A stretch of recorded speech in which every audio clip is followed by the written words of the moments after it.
Hello friends, welcome to अपना PCS classes. आज हम पढ़ेंगे चैप्टर 2 एम लक्ष्मीकांत का, जो कि कॉन्स्टिट्यूशन के मेकिंग के बारे में है। तो पहला चैप्टर हमने पढ़ा था जो था हिस्टोरिकल बैकग्राउंड के बारे में, और इसमें हमने पढ़ा था कि कैसे जो ब्रिटिश टाइम पे जो एक्ट आए थे, स्पेशली एक्ट ऑफ 1935, उसने हमारे कॉन्स्टिट्यूशन को इन्फ्लुएंस किया है। इस चैप्टर में हम पढ़ेंगे कि जो हमारा कॉन्स्टिट्यूशन है वो कैसे फ्रेम किया गया था। So let us begin. पहला टॉपिक है demand for a constituent assembly. Constituent assembly क्या है? कॉन्स्टिट्यूएंट असेंबली एक ऐसी बॉडी थी जिसने हमारे कॉन्स्टिट्यूशन को फ्रेम किया। ये इंडिपेंडेंस से पहले ही फॉर्म कर दी गई थी और इंडिपेंडेंस के बाद तक इसने काम किया, और 2 साल 11 महीने और 18 दिन में इसने हमारे कॉन्स्टिट्यूशन को पूरा किया। तो ये बॉडी आने का डिमांड सबसे पहले 1934 में एम एन रॉय जी ने किया था कि कॉन्स्टिट्यूएंट असेंबली को लाया जाए। M N Roy communist movement of in India India में कम्युनिस्ट मूवमेंट के पॉइनियर भी थे। इसके बाद 1935 में इंडियन नेशनल कांग्रेस ने पहली बार ऑफिशियली डिमांड किया कॉन्स्टिट्यूएंट असेंबली का। तो इन्होंने एम एन रॉय ने सबसे पहले डिमांड किया, लेकिन ऑफिशियली इंडियन नेशनल कांग्रेस ने 1935 में डिमांड किया। फिर 1938 में जवाहरलाल नेहरू जी ने इंडियन नेशनल कांग्रेस के बिहाफ पे ये कहा कि जो हमारा आज़ाद भारत है, फ्री इंडिया, उसका कॉन्स्टिट्यूशन फ्रेम किया जाएगा विदाउट आउटसाइड इंटरफेरेंस, यानी बाहरी इंटरफेरेंस के बिना। बाहरी इंटरफेरेंस मतलब जो उस समय हमारे ब्रिटिशर्स हमारे ऊपर राज कर रहे थे, उनके इंटरफेरेंस, और जितने भी लॉज थे वो ब्रिटेन के लगते थे, क्राउन का उसमें एसेंट चाहिए होता था, तो ये सारे इंटरफेरेंस के बिना। फिर उन्होंने क्या दिया कि ये जो कॉन्स्टिट्यूशन है किसके द्वारा बनाया जाएगा? बाई कॉन्स्टिट्यूएंट असेंबली, वही कॉन्स्टिट्यूएंट असेंबली के द्वारा। और ये कॉन्स्टिट्यूएंट असेंबली इलेक्ट होगी on the basis of adult franchise. ये जो कॉन्स्टिट्यूएंट असेंबली है इसे अडल्ट फ्रेंचाइज के बेसिस पे इलेक्ट किया जाएगा। अडल्ट फ्रेंचाइज मतलब कि जितने भी अडल्ट पर्सन हैं 21 ईयर्स से, वो उस समय, अभी तो 18 हो गया है, उनको राइट टू वोट है। लेकिन जिस समय ये डिक्लेरेशन किया गया था उस समय अडल्ट फ्रेंचाइज नहीं बल्कि लिमिटेड फ्रेंचाइज चलती थी, यानी जो उसके वेल्थ है, क्वालिफिकेशंस है, इन बेसिस पे लिमिटेड लोगों को राइट टू वोट दिया गया था। इस डिमांड को फाइनली एक्सेप्ट किया गया ब्रिटिश के द्वारा एज ए अगस्त ऑफर 1940 में। 1940 में ब्रिटिश गवर्नमेंट ने इस बात को मान लिया कि भाई कॉन्स्टिट्यूएंट असेंबली होनी चाहिए। 1942 में सर स्टैफोर्ड क्रिप्स के अंडर एक क्रिप्स मिशन आया इंडिया में, जिसने एक इंडिपेंडेंट कॉन्स्टिट्यूशन फ्रेम करने के लिए एक प्रपोजल दिया, और इस प्रपोजल को अडॉप्ट करना था वर्ल्ड वॉर 2 के बाद। लेकिन इस प्रपोजल को रिजेक्ट कर दिया गया मुस्लिम लीग के द्वारा। क्यों? क्योंकि वो चाहते थे कि जो हमारा देश है वो 2 ऑटोनोमस स्टेट में बढ़ जाए। फाइनली इसके बाद आया हमारा कैबिनेट मिशन, इसने भी रिजेक्ट कर दिया मुस्लिम लीग के इस जो कंटेंशन को कि 2 राज्य बनने चाहिए। लेकिन इसने कॉन्स्टिट्यूएंट असेंबली का एक स्कीम रखा कि कॉन्स्टिट्यूएंट असेंबली कैसे बननी चाहिए, और इस कॉन्स्टिट्यूएंट असेंबली का जो स्कीम था वो मुस्लिम लीग को भी सेटिस्फाई कर गया, तो मुस्लिम लीग भी इस बात को मान गए। अब जो नेक्स्ट टॉपिक है वो है composition of constituent assembly. Composition मतलब क्या है? कंपोजिशन मतलब कि उसका जो क्या उसकी मेंबरशिप कितनी थी, कौन थे मेंबर्स, ये सारी बातें कंपोजिशन में आती है। तो जो कॉन्स्टिट्यूएंट असेंबली था वो नवंबर 1946 में फ्रेम कर दिया गया, हमारा कॉन्स्टिट्यूट कर दिया गया। किसके द्वारा? ये जो स्कीम फॉर्मुलेट किया गया था कैबिनेट मिशन प्लान के द्वारा, उसी के अंडर हमारा कॉन्स्टिट्यूएंट असेंबली कॉन्स्टिट्यूट किया गया, यानी constituent assembly is constituted in accordance with cabinet mission plan. अब इसके स्कीम क्या थे कैबिनेट मिशन प्लान के, जो कि कॉन्स्टिट्यूएंट असेंबली में कॉन्स्टिट्यूट किए गए? वो सबसे पहला था कि ये जो कॉन्स्टिट्यूएंट असेंबली है ये 389 लोगों का होगा। स्ट्रेंथ कितनी है? 389, जिसमें 296 ब्रिटिश इंडिया के, 93 सीट्स प्रिंसली स्टेट के थे। अब 296 ब्रिटिश इंडिया के, इसका मतलब उस समय जो इंडिया था वो ऐसे अपने भारत देश की तरह राज्यों में नहीं बटा था, बल्कि ब्रिटिश इंडिया और प्रिंसली स्टेट्स में बटा हुआ था। तो 296 जो सीट थी वो ब्रिटिश इंडिया के लिए थी, जिसमें 292 मेंबर जो है 11 गवर्नर प्रोविंस से निकाले जाने थे, और जो बाकी 4 थे उन्हें 4 चीफ कमिश्नर प्रोविंस से लिया जाना था। बाकी 93 सीट जो थी वो प्रिंसली स्टेट, यानी उस समय जो भारतीय रियासतें थी उनके लिए थी। आगे, each province and princely state were to be allotted seat in proportion to their respective population. जितनी पॉपुलेशन है उसके प्रपोर्शन में सीट मिलनी है, यानी जिसकी पॉपुलेशन अगर ज़्यादा है तो उसकी सीट ज़्यादा है। तो रफली क्या था? रफली हर मिलियन पॉपुलेशन के लिए 1 सीट थी उस समय। नेक्स्ट, कि जो ब्रिटिश प्रोविंसेस को सीट अलॉट की जा रही थी वो 3 प्रिंसिपल कम्युनिटीज़ में बांटी जा रही थी। पहला मुस्लिम, दूसरा सिख और जनरल। कैसे बांटी जा रही थी? In proportion to their population, population के अनुपात में। चौथी बात कि जो रिप्रेजेंटेटिव हैं हर कम्युनिटी के, उन्हें उन्हीं के मेंबर के द्वारा इलेक्ट किया जाता था। और ये इनके मेंबर कहाँ पे? प्रोविंशियल लेजिस्लेटिव असेंबली में। यानी प्रोविंशियल लेजिस्लेटिव असेंबली में जो मेंबर्स होते थे वो अपने ही कम्युनिटी के मेंबर को एक इलेक्ट करते थे, जो कि उनका रिप्रेजेंटेटिव होता था। और जो वोटिंग होता था वो वोटिंग कैसा होता था? Proportional representation, single transferable vote, इसका मतलब इनडायरेक्ट। अब इसका मतलब जो हमारा कंस्टिट्यूएंट असेंबली है वो इलेक्टेड थोड़ा तो है, बट वो डायरेक्ट इलेक्शन नहीं बल्कि इनडायरेक्ट इलेक्शन के तौर पे इलेक्टेड है। नेक्स्ट, रिप्रेजेंटेटिव जो प्रिंसली स्टेट के थे उन्हें नॉमिनेट किया जाता था। किसके द्वारा? हेड ऑफ प्रिंसली स्टेट, जो वहाँ के राजा होते थे। तो दो बातें आ गई। पहला बात ये कि जो रिप्रेजेंटेटिव होते थे हर कम्युनिटी के, उन्हें इलेक्ट किया जाता था। लेकिन इलेक्शन कैसे किया जाता था? इलेक्शन किया जाता था प्रोपोर्शनल रिप्रेजेंटेशन से, सिंगल ट्रांसफरेबल वोट से। यानी इलेक्शन था पर कैसा था? इनडायरेक्ट था। इलेक्शन के अलावा क्या था? जो प्रिंसली स्टेट वाले थे वो होते थे नॉमिनेटेड टू नॉमिनेशन। इसका मतलब जो हमारा कंस्टिट्यूएंट असेंबली था वो पार्टली इलेक्टेड था, आधा इलेक्टेड, पार्टली नॉमिनेटेड बॉडी था। ठीक, मेंबर्स थे उन्हें इनडायरेक्टली इलेक्ट किया जाता था प्रोविंशियल असेंबलीज के मेंबर्स के द्वारा। और ये जो प्रोविंशियल असेंबलीज के मेंबर होते थे ये खुद लिमिटेड फ्रेंचाइज पे इलेक्टेड थे। यानी जो वोटर्स इन मेंबर को इलेक्ट कर रहे हैं वो लिमिटेड होते थे। उन्हीं लोगों को राइट मिलता था जिनके पास कुछ सर्टेन क्वालिफिकेशन या सर्टेन वेल्थ होती थी। हर किसी को वोटिंग राइट उस समय नहीं था। फिर आता है कंस्टिट्यूएंट असेंबली का इलेक्शन। ये इलेक्शन हुआ 296 सीट्स के लिए, जो कि ब्रिटिश इंडिया प्रोविंसेस के लिए अलॉट था। ये इलेक्शन हुआ जुलाई अगस्त 1946 में। इसमें इंडियन नेशनल कांग्रेस ने 208 सीट, मुस्लिम लीग ने 73 सीट्स और बाकी 15 सीट्स स्मॉल ग्रुप्स या इंडिपेंडेंट पर्सन्स ने ऑब्टेन की।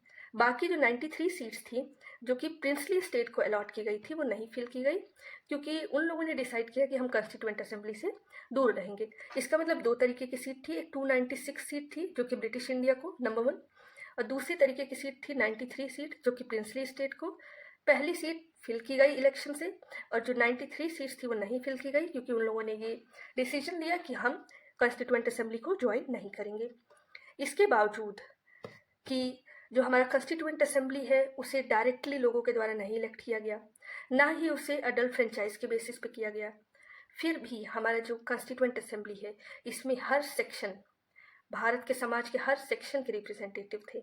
इसमें हिंदू थे, मुस्लिम थे, Sikh, Parsi, Anglo Indians, Indian Christian, schedule caste, schedule tribe के साथ साथ वुमेन्स भी थी, जिसमें 15 वुमेन्स थी कंस्टिट्यूएंट असेंबली की मेंबर्स।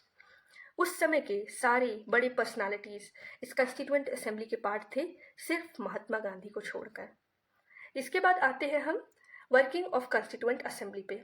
कंस्टिट्यूएंट असेंबली फॉर्म होने के बाद सबसे पहले जो उसकी फर्स्ट मीटिंग हुई वो हुई 9 दिसंबर 1946।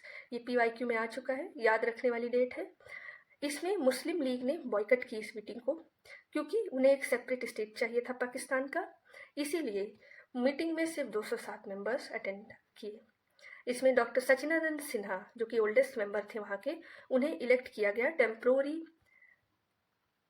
चेयरमैन, असेंबली का टेम्प्रोरी चेयरमैन उन्हें इलेक्ट किया गया, जो कि फ्रेंच प्रिंसिपल को फॉलो करते हुए।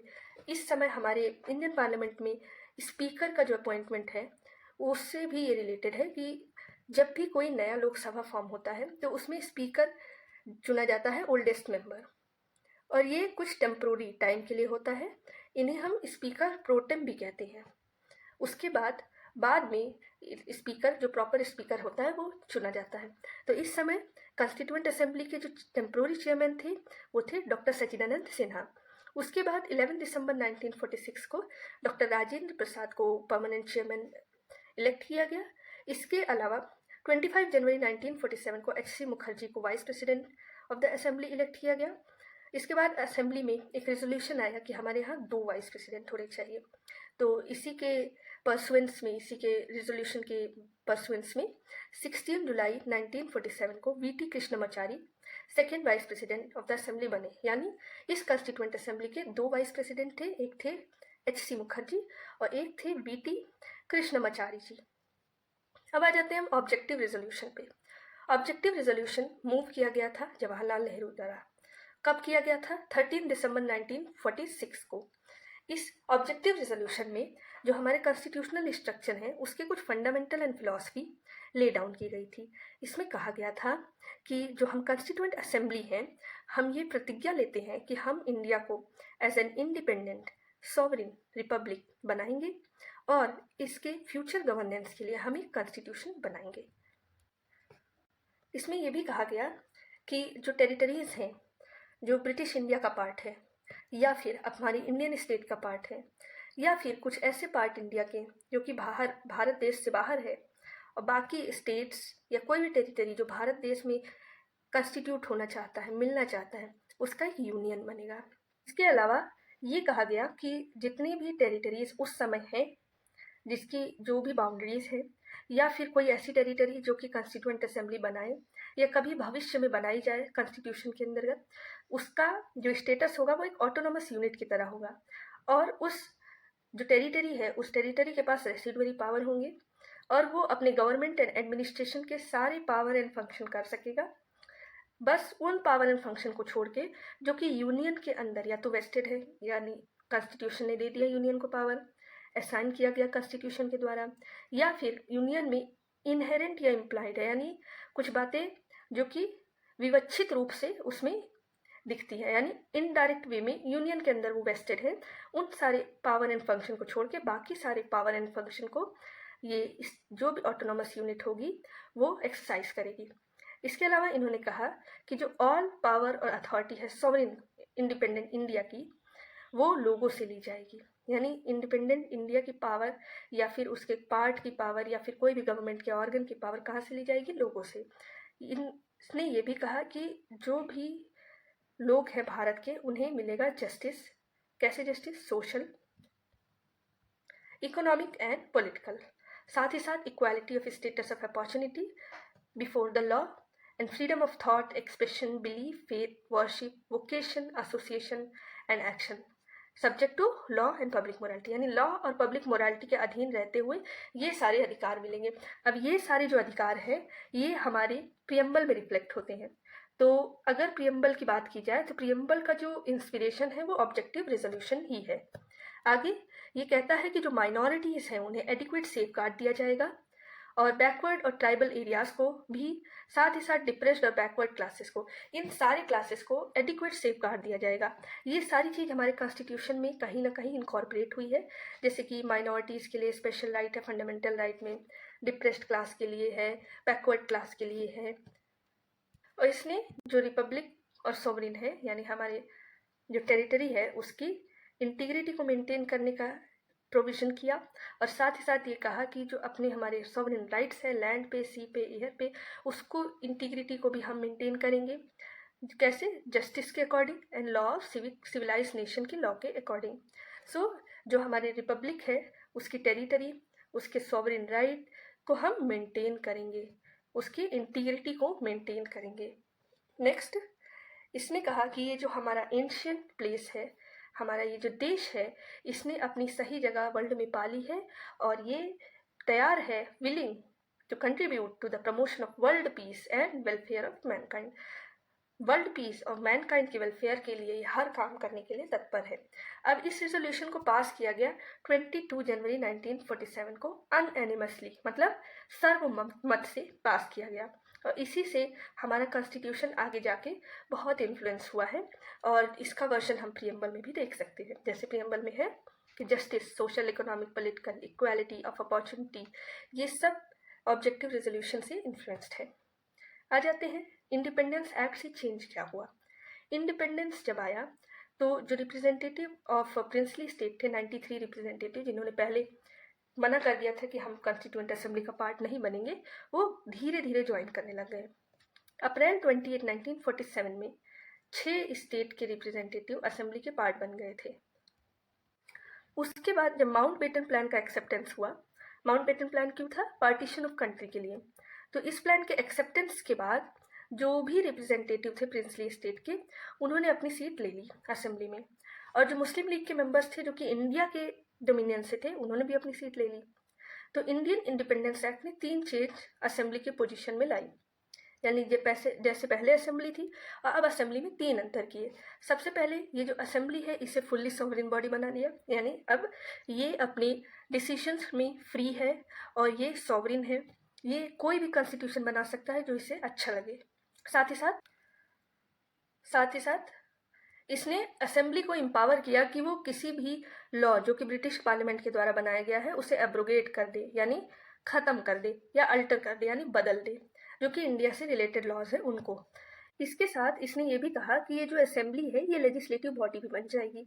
इसका मतलब 2 सेपरेट फंक्शन ये असेंबली परफॉर्म करेगी। पहला कॉन्स्टिट्यूशन बनाना और दूसरा देश के लिए ऑर्डिनरी कानून बनाना। तो ये जो दोनों टास्क थे अलग अलग दिन पे किए जाते थे, और जिस दिन असेंबली कंस्टिट्यूएंट बॉडी की तरह मिलती थी उस दिन डॉक्टर राजेंद्र प्रसाद इसके हेड होते थे, चेयरमैन होते थे। और जब ये लेजिस्लेटिव बॉडी की तरह मिलती थी यानी ऑर्डिनरी लॉ बनाने के लिए मिलती थी तो जीवी मावलंकर इसे चेयर करते थे। जीवी मावलंकर उस समय के स्पीकर थे, first speaker of independent India, और एज अ पार्लियामेंट ये फंक्शन करती थी तो जीवी मावलंकर चेयर करते थे। जो इंडिया में कॉन्स्टिट्यूएंट असेंबली है वो हमारे यहाँ की फर्स्ट पार्लियामेंट बन गई, first parliament of free India. इसके अलावा ये फंक्शन चलते गए तब तक जब तक पूरा कॉन्स्टिट्यूशन नहीं बन गया, यानी नवंबर 26, 1949 इस डेट तक ये असेंबली डुअल काम करती थी। उसके बाद ये सिंगल सिर्फ पार्लियामेंट बन गई और इसका कॉन्स्टिट्यूएंट वाला काम ख़त्म हो गया। इसके बाद जो मुस्लिम मेंबर्स थे, जो मुस्लिम लीग के मेंबर्स थे, जो एरियाज जो पाकिस्तान में आ गए हैं, उन्होंने अपना मेंबरशिप कॉन्स्टिट्यूएंट असेंबली से विड्रॉ कर लिया। इसके बाद 389 मेंबर्स जो कि ओरिजिनली थे हमारे कॉन्स्टिट्यूएंट असेंबली में, उससे घट के हो गए 299।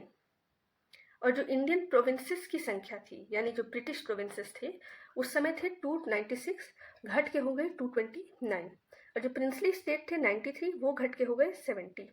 सो जो कॉन्स्टिट्यूएंट असेंबली का कंपोजिशन है वो इंडियन इंडिपेंडेंस एक्ट 1947 आने के बाद काफ़ी चेंज हुआ।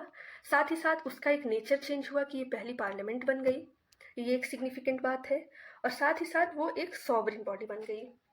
इसके बाद हम आते हैं बाकी सारे फंक्शन क्या क्या परफॉर्म किए गए।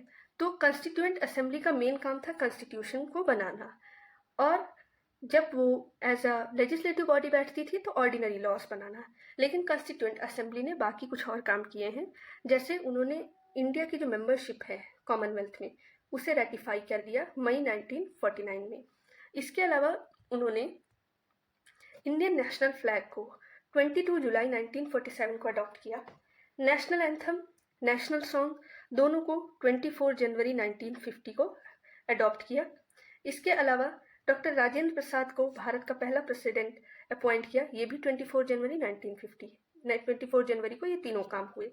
उसके अलावा इस कॉन्स्टिट्यूएंट असेंबली में 11 सेशंस हुए, पूरे 2 साल 11 महीने 18 दिन में, और लगभग 60 कंट्रीज़ के जो कॉन्स्टिट्यूशन है वो कॉन्स्टिट्यूशन मेकर्स ने उन्हें देखा और ड्राफ्ट किया जो कॉन्स्टिट्यूशन है। इस ड्राफ्ट को 114 डेज तक कंसीडर किया गया और इसमें लगने वाला टोटल खर्चा था 64 लाख रुपीज़।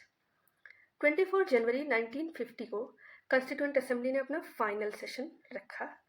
ठीक है, इसके बाद ये एंड नहीं हुआ, बल्कि क्या हो गया, इसके बाद इसका नेचर बदल के प्रोविजनल पार्लियामेंट ऑफ इंडिया हो गया। अभी तक डुअल फंक्शन था, अब एक सिंगल फंक्शन आ गया। कब तक ये प्रोविजनल पार्लियामेंट चला? प्रोविजनल पार्लियामेंट चला 26 जनवरी 1950 से लेके जब तक नया जो पार्लियामेंट फॉर्म नहीं हो गया, यानी पहले जनरल इलेक्शन के बाद जो नया पार्लियामेंट फॉर्म हो गया, तब तक चला है हमारा प्रोविजनल पार्लियामेंट। आ जाते हैं कॉन्स्टिट्यूएंट असेंबली की कमिटीज़ के बारे में। कॉन्स्टिट्यूएंट असेंबली ने अपना कॉन्स्टिट्यूशन मेकिंग का जो फंक्शन है उसे करने के लिए कई सारी कमिटीज़ बनाई थी, जिसमें मेजर कमिटीज़ 8 थी और बाकी सारी माइनर कमिटीज़ थी। मेजर कमिटीज़ में यूनियन पावर कमेटी थी, जिसमें जवाहरलाल नेहरू चेयरमैन थे। यूनियन कॉन्स्टिट्यूशन कमेटी, इसके चेयरमैन भी जवाहरलाल नेहरू थे। Provincial constitution committee, chairman Sardar Patel. Drafting committee, chairman doctor BR Ambedkar.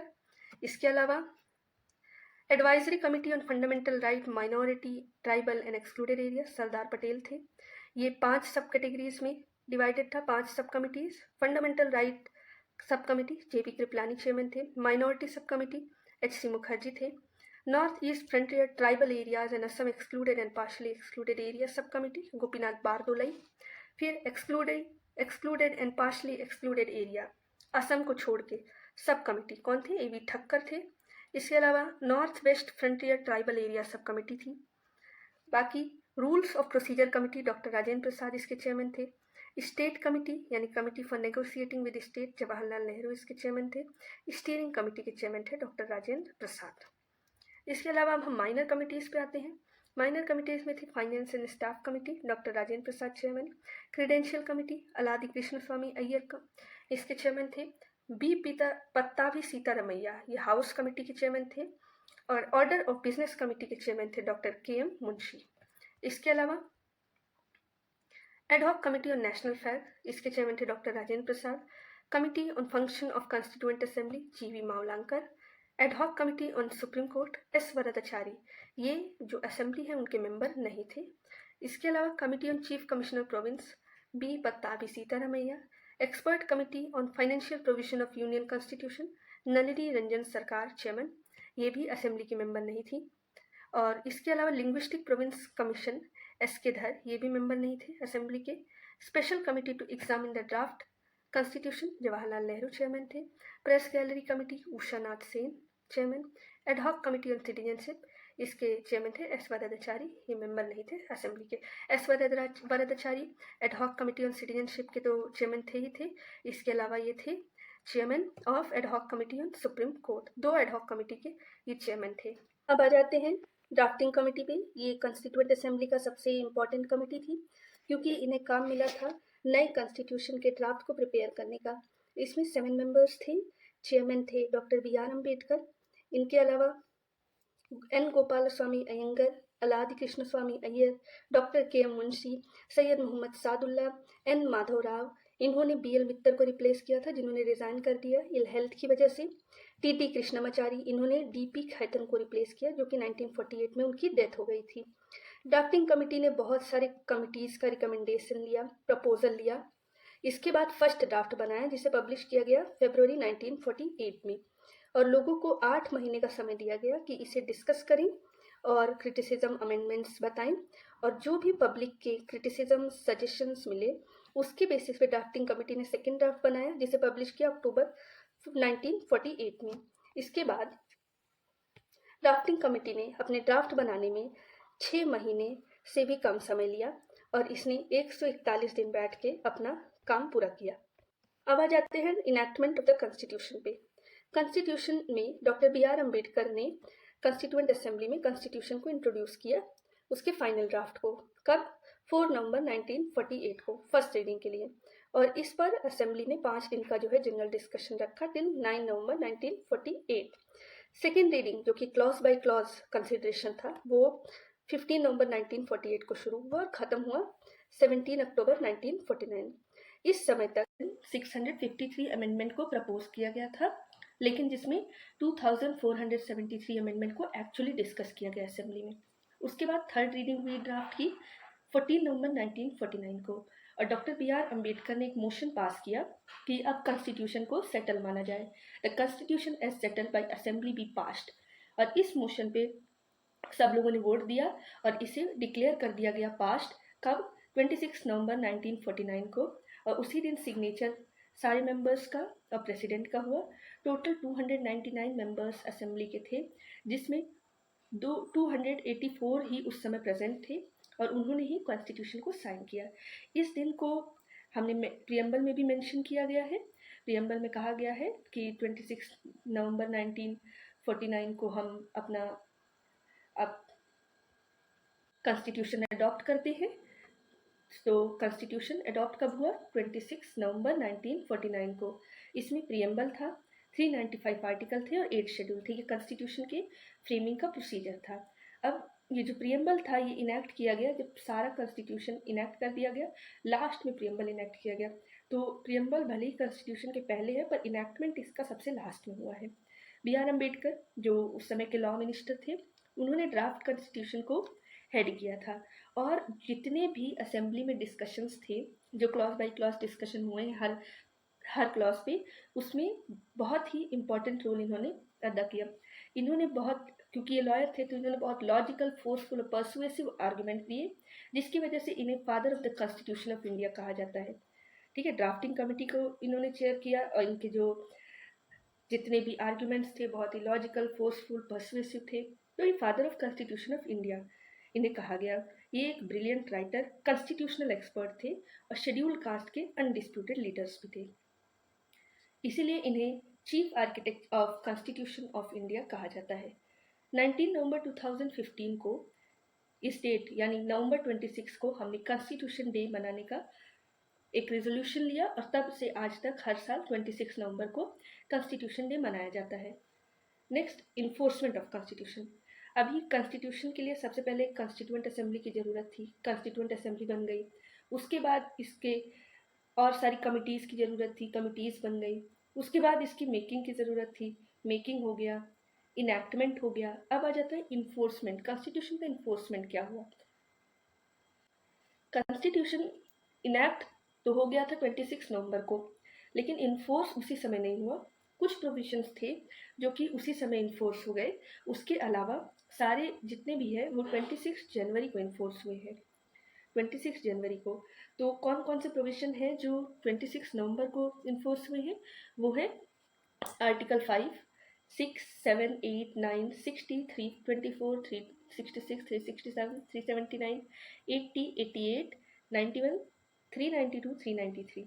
और ये सारे आर्टिकल्स रिलेटेड किससे थे? सिटीजनशिप से, इलेक्शन से, प्रोविजनल पार्लियामेंट से, temporary and special transitional provision से, शॉर्ट टाइटल से लेके ये सारे ऐसे प्रोविजंस थे जिन्हें तुरंत लागू करना जरूरी था। और बाकी प्रोविजन जो कि मेजर पार्ट थे वो इन्फोर्स हुए 26 जनवरी 1950 को।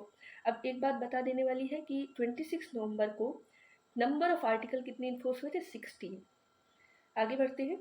अभी जो डेट है 26 जनवरी 1950, जिस दिन सारा कॉन्स्टिट्यूशन हमारा फोर्स में आया था, इसे हम बोलते हैं डेट ऑफ कमेंसमेंट और इसी को हम रिपब्लिक डे बोलते हैं। अब 26 जनवरी को ही क्यों मनाया गया? इसका एक हिस्टोरिकल इम्पोर्टेंस है, जैसा कि ये क्वेश्चन PYQ में भी आ चुका है। तो आगे देखते हैं कि 1930 को पूर्ण स्वराज डे सेलिब्रेट किया गया था। लाहौर सेशन में 1929 में ये रेजोल्यूशन लिया गया था कि हर साल 26 जनवरी को हम पूर्ण इंडिपेंडेंस डे मनाएंगे। तो पूर्ण स्वराज डे उस दिन सेलिब्रेट किया था 1930 को पहली बार, और ये रेजोल्यूशन लिया गया था लाहौर सेशन दिसंबर 1929 को। तो इस दिन को याद करने के लिए 26 जनवरी को date of commencement of constitution मनाया जाता है। अब जैसे ही कॉन्स्टिट्यूशन का कमेंसमेंट हुआ, उसी के साथ इंडियन इंडिपेंडेंस एक्ट 1947 और गवर्नमेंट ऑफ इंडिया एक्ट 1935 को रिपील कर दिया गया। और इसके साथ जितने भी लगे हुए एक्ट यानी इससे जुड़े हुए एक्ट थे इन दोनों एक्ट से, उन्हें भी रिपील कर दिया गया यानी हटा दिया गया। सिर्फ abolition of privy council jurisdiction act 1949 इसी को नहीं हटाया गया, इसको कंटिन्यू रखा गया, जो कि बाद में अमेंडमेंट के द्वारा हटाया गया है। अब आ जाते हैं एक्सपर्ट कमेटी कांग्रेस की। जो कांग्रेस ने एक एक्सपर्ट कमेटी बनाई थी, उसका क्या रोल रहा है कॉन्स्टिट्यूएंट असेंबली में और कॉन्स्टिट्यूशन बनाने में? तो जब इलेक्शन चल रहा था कॉन्स्टिट्यूएंट असेंबली का, उस समय जुलाई 8, 1946 को कांग्रेस पार्टी ने अपॉइंट किया एक्सपर्ट कमेटी। इस एक्सपर्ट कमेटी का पर्पस यही था कि वो कॉन्स्टिट्यूएंट असेंबली के लिए कुछ मटेरियल्स प्रिपेयर करें। इस कमेटी में थे Jawaharlal Nehru chairman, M Asaf Ali, KM Munshi, N Gopalaswami Ayyangar, इसके अलावा KT शाह थे, DR गडगिल थे, हुमायूं कबीर थे और K संथनम थे। इसके बाद चेयरमैन के प्रपोजल से कृष्ण कृपलानी जी को एज ए मेंबर को ऑप्ट किया गया और कन्वेनर, कमेटी के कन्वेनर के तौर पे एक्सेप्ट किया गया। इस कमेटी ने 2 सीटिंग रखी, एक नई दिल्ली में थी और दूसरी सीटिंग बॉम्बे में थी। और डेट इसकी 20 जुलाई से 22 जुलाई 1946, अगस्त 15 to 17 1946। इस कमेटी ने बहुत सारे नोट्स बनाए और इस कमेटी ने डिस्कस किया कि क्या प्रोसीजर कॉन्स्टिट्यूएंट असेंबली को अडॉप्ट करना चाहिए। क्वेश्चन जितने कमिटीज़ हैं उनके अपॉइंटमेंट का क्वेश्चन इन्होंने डील किया और कॉन्स्टिट्यूशन का क्या ऑब्जेक्टिव होना चाहिए, इस पर ड्राफ्ट रेजोल्यूशन बनाया। तो ताकि ये सारी चीज़ें जो कॉन्स्टिट्यूएंट असेंबली के फर्स्ट सेशन में इन सारी चीज़ों को डिस्कस किया जा सके। अब इस जो कमिटी का रोल ये है कि इसने बहुत ही इम्पॉर्टेंट रोल अदा किया है कॉन्स्टिट्यूशन मेकिंग में। ऐसा कहना है ग्रैनविल ऑस्टिन का, जो कि एक अमेरिकन कॉन्स्टिट्यूशनल एक्सपर्ट है। उनका कहना है कि ये कांग्रेस की एक्सपर्ट कमेटी ही थी जिसके कारण जो आज का प्रेजेंट कॉन्स्टिट्यूशन है वो इस फॉर्म में है। यानी कॉन्स्टिट्यूशन बनाने में कांग्रेस एक्सपर्ट कमेटी का लंबा हाथ है, बड़ा हाथ है, sorry. The committee members working with in the framework of cabinet mission scheme, ये जो कमिटी मेंबर्स है कैबिनेट मिशन स्कीम के फ्रेमवर्क के अंदर काम करते हुए इन्होंने ऑटोनॉमस एरियाज, प्रोविंशियल गवर्नमेंट की पावर, सेंटर की पावर, इशूज जैसे प्रिंसली स्टेट अमेंडिंग पावर, इन पे जनरल सजेशन दिए। इसके अलावा इन्होंने रेजोल्यूशन ड्राफ्ट किया जो कि बहुत हद तक ऑब्जेक्टिव रेजोल्यूशन जैसा मिलता जुलता था। ऑब्जेक्टिव रेजोल्यूशन वही जो जवाहरलाल नेहरू जी ने मूव किया था 13 दिसंबर 1946 को, जिसके बेसिस पे हमारा प्रियम्बल है और बाकी कॉन्स्टिट्यूशन भी है। अब आ जाते हैं क्रिटिसिज्म कॉन्स्टिट्यूएंट असेंबली का। बहुत सारे ग्राउंड थे क्रिटिसिज्म के। पहला ग्राउंड था कि रिप्रेजेंटेटिव बॉडी नहीं थी। इस ग्राउंड का आधार ये था कि जो कॉन्स्टिट्यूएंट असेंबली है वो ना ही डायरेक्टली इलेक्टेड है, ना ही यूनिवर्सल एडल्ट फ्रेंचाइज है। डायरेक्टली इलेक्ट नहीं थी क्योंकि उसमें आधे मेंबर इलेक्टेड थे, आधे मेंबर नॉमिनेटेड थे। मतलब कुछ मेंबर इलेक्टेड थे, कुछ मेंबर नॉमिनेटेड थे। इलेक्टेड मेंबर भी कैसे थे? वो मेंबर थे जो लेजिस्लेटिव असेंबली इलेक्ट कर रही थी, और ये जो लेजिस्लेटिव असेंबली है ये खुद जो है लिमिटेड फ्रेंचाइज पे थी, यानी जो कॉमन पर्सन है वो सारे इंक्लूड नहीं हो पाई इसके इलेक्शन में। इसके अलावा यूनिवर्सल एडल्ट फ्रेंचाइज नहीं थी, क्या थी? लिमिटेड फ्रेंचाइज थी। तो रिप्रेजेंटेटिव बॉडी ना होने का एक क्रिटिसिज्म है। नेक्स्ट क्रिटिसिज्म है कि एक सॉवरेन बॉडी नहीं थी। जो कॉन्स्टिट्यूएंट असेंबली है इसको क्रिएट किया गया ब्रिटिश गवर्नमेंट के प्रपोजल के द्वारा। साथ ही साथ इसने जो अपनी मीटिंग की वो भी with the permission of British government की, यानी जो सेशंस थे वो ब्रिटिश गवर्नमेंट के परमिशन से थे। तो अगर कोई सेशन ब्रिटिश गवर्नमेंट के परमिशन से है तो कैसे बॉडी सॉवरेन हो सकती है? नेक्स्ट क्रिटिसिज्म था कि ये टाइम कंज्यूमिंग है। टाइम कंज्यूमिंग जो कॉन्स्टिट्यूएंट असेंबली है इसने बहुत ज़्यादा समय ले लिया कॉन्स्टिट्यूशन बनाने में। अमेरिका का कॉन्स्टिट्यूशन बना 4 महीने में और इंडिया का कॉन्स्टिट्यूशन बना 2 ईयर 11 मंथ 18 डेज में। तो इस कंटेक्स्ट में नज़ीरुद्दीन अहमद एक कॉन्स्टिट्यूएंट असेंबली के मेंबर थे। इन्होंने कहा कि जो ड्राफ्टिंग कमेटी है इसका एक नया नाम होना चाहिए, ड्रिफ्टिंग कमेटी। यानी उसके खिलाफ नाराजगी दिखाने के लिए उन्होंने ड्राफ्टिंग कमेटी को ड्रिफ्टिंग कमेटी कहा, यानी समय ड्रिफ्ट करने वाला। अब नेक्स्ट प्रॉब्लम है कि ये कांग्रेस द्वारा डोमिनेटेड थी। क्रिटिक्स का मानना था कि जो कॉन्स्टिट्यूएंट असेंबली है ये कांग्रेस पार्टी द्वारा डोमिनेटेड है। उस समय कांग्रेस पार्टी की मेजॉरिटी थी। ग्रैनविल अस्टिन इस बारे में कहते हैं कि जो कॉन्स्टिट्यूएंट असेंबली थी वो एक वन पार्टी बॉडी थी। क्यों? क्योंकि एसेंशियली एक जो कंट्री है वो वन पार्टी कंट्री थी। तो assembly was the Congress, Congress was the India. अब लॉयर पॉलिटिशियन डोमिनेशन, अगला प्रॉब्लम ये था। क्रिटिक्स कहते थे कि जो कॉन्स्टिट्यूएंट असेंबली है वो लॉयर और पॉलिटिशियन द्वारा डोमिनेटेड है। उन्होंने कहा कि अदर सेक्शन बहुत सफिशिएंटली रिप्रेजेंट नहीं किए जा रहे थे। इसीलिए मेन रीज़न था कि जो कॉन्स्टिट्यूशन बहुत बड़ा और बहुत complicated language, legal language type का आ गया। अब कॉन्स्टिट्यूएंट असेंबली में जो ड्राफ्टिंग कमेटी के चेयरमैन थे वो थे डॉक्टर B.R. अम्बेडकर। ये एक खुद लॉयर थे, तो कॉम्प्लेक्सिटी तो आनी ही है। Next, dominated by Hindus. कुछ क्रिटिक्स का कहना है constituent assembly Hindu dominated body थी। विस्कॉन्ट साइमन कहते हैं कि constituent assembly is a body of Hindus. इसी तरह विंस्टन चर्चिल ने कमेंट किया कि जो कॉन्स्टिट्यूएंट असेंबली है वो सिर्फ एक मेजर कम्युनिटी, इंडिया के एक मेजर कम्युनिटी को ही रिप्रेजेंट करता है। अब आ जाते हैं कुछ अलग इंपॉर्टेंट फैक्ट्स पे। इसे हम वन लाइनर के तरीके से देख सकते हैं कि एलिफेंट को कॉन्स्टिट्यूएंट असेंबली का सिंबल अडॉप्ट किया गया। Sir B.N. Rao constitutional adviser appoint किए गए कॉन्स्टिट्यूएंट असेंबली के, सर B.N. राव। इसके अलावा H.V.R. अयंगर सेक्रेटरी थे कॉन्स्टिट्यूएंट असेंबली के। चीफ ड्राफ्ट्समैन कॉन्स्टिट्यूशन के वो थे S.N. मुखर्जी। चीफ ड्राफ्ट्समैन कौन थे? S.N. मुखर्जी। इसके अलावा प्रेम बिहारी नारायण रायजादा, ये कैलीग्राफर थे इंडियन कॉन्स्टिट्यूशन के। और जो ओरिजिनल कॉन्स्टिट्यूशन है वो इनके द्वारा हाथों से लिखा गया है फ्लोइंग इटैलिक स्टाइल में।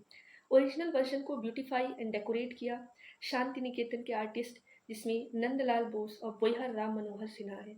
बोईहर राम मनोहर सिन्हा ने इलिमिनेट किया, ब्यूटीफाई किया, ऑर्नामेंट किया जो ओरिजिनल प्रियम्बल है, जिसे कैलीग्राफ किसने किया था? प्रेम बिहारी नारायण रायजादा ने। इसके अलावा जो हिंदी वर्जन है ओरिजिनल कॉन्स्टिट्यूशन का, उसकी कैलीग्राफी की वसंत कृष्ण वैद्य ने और इसे डेकोरेट किया गया नंदलाल बोस के द्वारा। अब आ जाते हैं हम हिंदी टेक्स्ट कॉन्स्टिट्यूशन के। ओरिजिनली ऐसा हिंदी में कोई कॉन्स्टिट्यूशन का अथॉरिटेटिव टेक्स्ट के बारे में कोई प्रोविजन नहीं था। बाद में 58 कॉन्स्टिट्यूशनल अमेंडमेंट एक्ट से आर्टिकल 394A जोड़ा गया। किस पार्ट में? लास्ट पार्ट, यानी पार्ट 22 में। इस आर्टिकल ने कहा कि जो प्रेसिडेंट है वो अपने अथॉरिटी के अंदर एक कॉन्स्टिट्यूशन का हिंदी ट्रांसलेशन पब्लिश करा सकता है और जो भी लैंग्वेज से मेल खाने के लिए जो भी मॉडिफिकेशन है उसमें किए जा सकते हैं, और जितने भी अमेंडमेंट किए गए हैं उन्हें भी इसमें इनकॉर्पोरेट किया जाए, और जितने इंग्लिश में अमेंडमेंट किए गए हैं उसका हिंदी में ट्रांसलेशन किया जाए। इसके अलावा जो ट्रांसलेशन है और जितने भी अमेंडमेंट पब्लिश हुए हैं उसका सेम मीनिंग होगा जो कि ओरिजिनल इंग्लिश मीनिंग है। अगर कोई प्रॉब्लम डिफ़िकल्टी आती है, दोनों में डिफरेंस है मीनिंग में, तो प्रेसिडेंट जो है ये कहेगा कि हिंदी जो टेक्स्ट है उसे रिवाइज किया जाए सूटेबली। इसके अलावा जो ट्रांसलेशन है, अमेंडमेंट है, इसे पब्लिश किया जाएगा और इस पब्लिश को ही हम अथॉरिटेटिव टेक्स्ट इन हिंदी जानेंगे। सो फ्रेंड्स, हमने chapter 2 making of the constitution complete कर लिया है। नेक्स्ट हम पढ़ेंगे chapter 3 concept of the constitution. So be in touch. Thank you.